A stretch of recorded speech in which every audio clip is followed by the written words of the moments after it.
Jim. Welcome to Time in Johnstown. I'm going to do a little more work on this self-winding clock company clock here. And these are the screws that hold the plates together. And I'm polishing them up, so this looks much better than that's what I started out with. So this is what I'm going to be doing, and it's not a very interesting video, but it's required nonetheless. Out in the lathe here, we're going to put this screw in, and we'll just tighten it up a little bit. We don't want to get too crazy. Let it focus in, and we're gonna kind of polish it up, get at it with some sandpaper and see what we got. All right, I don't know how well this is gonna work. My fingers will probably be in the way, but we'll give it a try here. Going at it with some 220 to kind of see what we got here. Kind of get some of the rust off, and this does a fairly decent job here.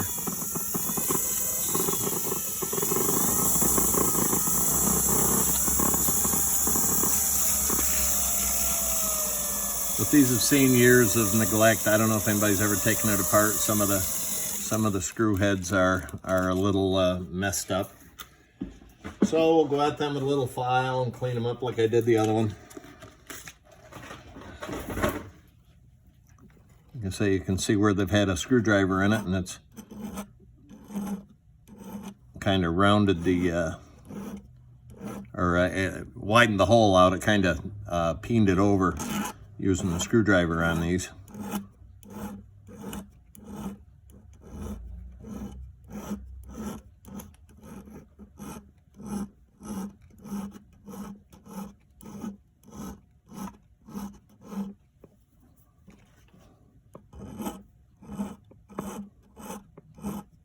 Glad I put this lathe on this base. I kind of like it. I can take this on and off this bench pretty easily and quickly. And see, this file doesn't quite fit in there. I do have another one that I can use to just to clean up the edges there.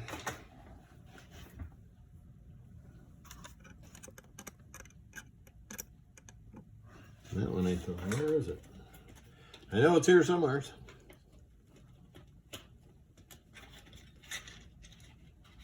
I see it. It's over here.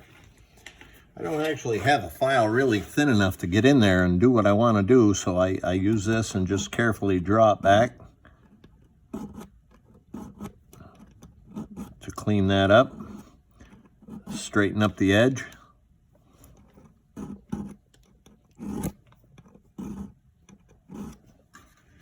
And then you can always use a little piece of sandpaper in it. Clean out both sides and the bottom. All right, now let's see what result we get with the sandpaper here.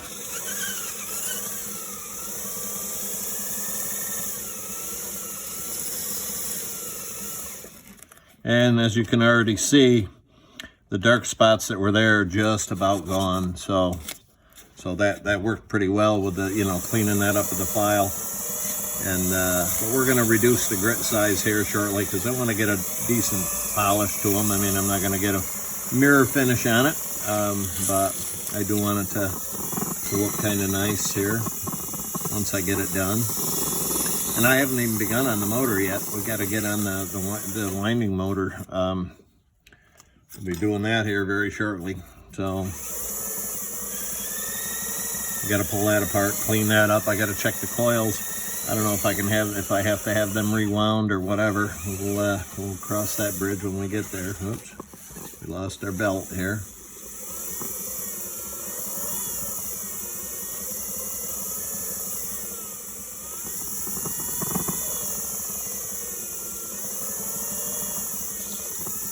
The back side of this screw just to clean up. That was pretty clean where it was up against the brass plate, believe it or not. Just the heads were what was exposed was pretty rusted. This movement laid more or less on the ground in a barn. The barn had collapsed, years ago from neglect, and the roof collapsed, and then the walls caved in, and so it's been out in the elements for God knows how many years. I mean, this clock is from the late 1800s. This movement is so.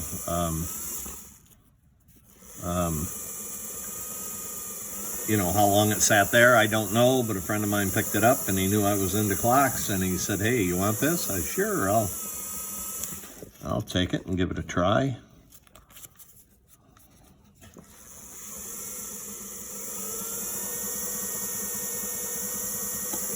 Never worked on one of these before, but they're basically a mechanical movement, and then they have the low voltage DC motor that winds it. I did send away to a place called Ken's Clock Clinic. He has parts for these, so I ordered a new mainspring because the one that was here was torn right apart. It was broken in many, many pieces, and gee, now that's looking pretty nice.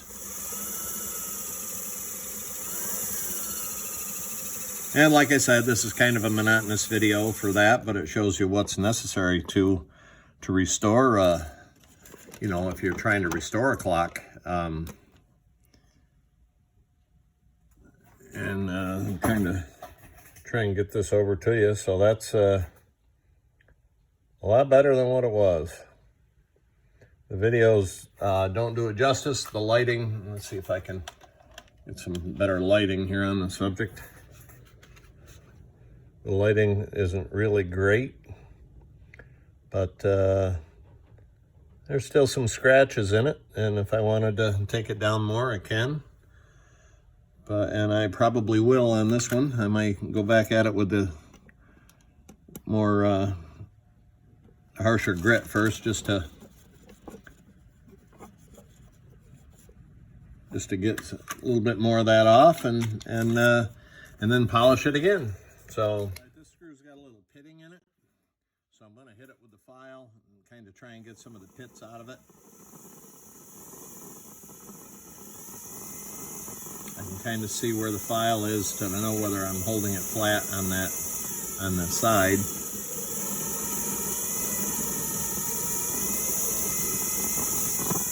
And then I'm gonna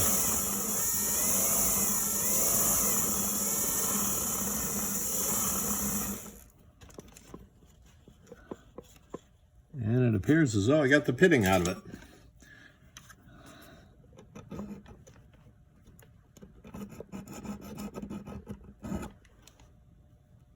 Alrighty. Now we'll go over it with some sandpaper.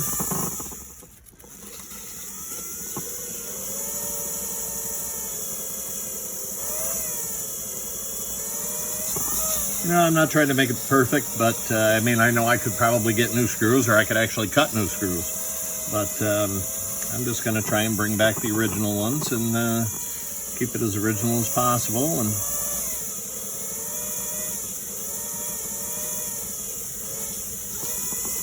nothing else to do on a Saturday afternoon. The wind is blowing, probably 40 miles an hour. The snow is coming down intermittently, and it's probably about 17 degrees, probably about 5 degrees with a wind chill. That's just a guess. I don't have a conversion chart, but so what better time to do this than right now? And then I can hopefully assemble those plates in the movement once I get this done.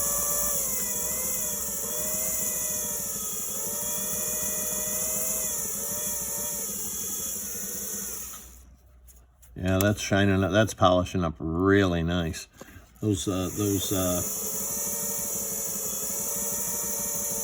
rust pits that were in there, I got them all out pretty much. I mean, there's just faintly you can see some, but I'd have to remove more metal, I think, to get it. And I'll tell you, it looks pretty good right there.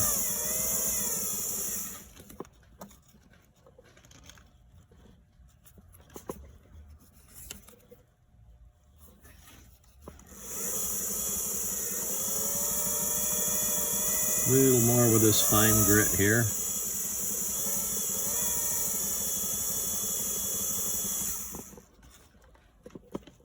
I can always stick them in a pin vise, put them on the buffer too if I want to get really carried away, but I don't think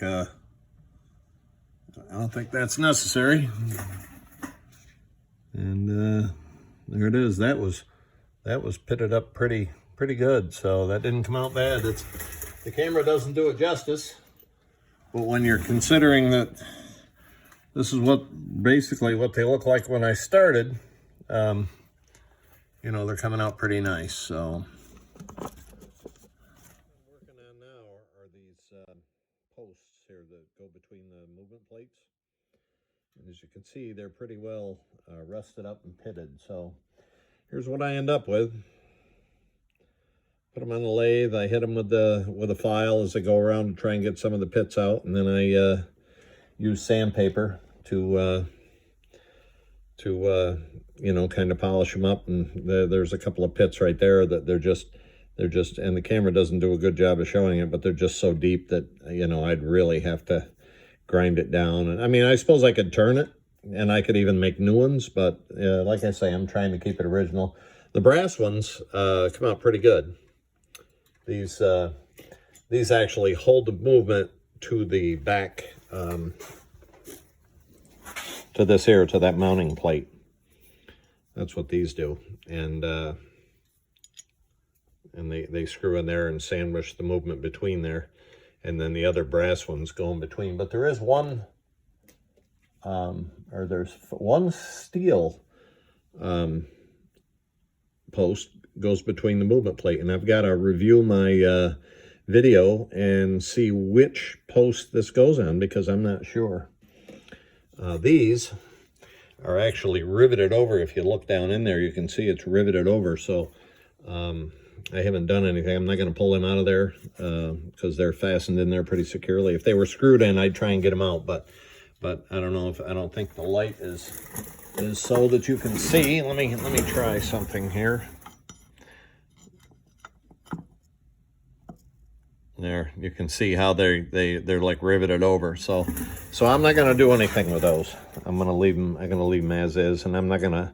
I tried to get these screws out, but they're in there. They are rusted right in there, really good. So I'm probably going to leave that there. Just clean this up. This is where the suspension spring, the suspension spring for the pendulum hung, and so I can clean that up pretty good and make it look nice. I want to clean this up and get some paint on it and make it look decent. So that's what I'm doing now. That's going to take a while. I'll probably spend 15 to 20 minutes on each one of these. So, you know, I've got probably a good 40-45 minutes just for these last two posts, and then I can start cleaning up on that. So I guess that's all for today. I'm going to go ahead and get these cleaned up, and if you enjoyed this, please hit the like and subscribe button and share it. I'm Jim with Time in Johnstown. You guys have a good day.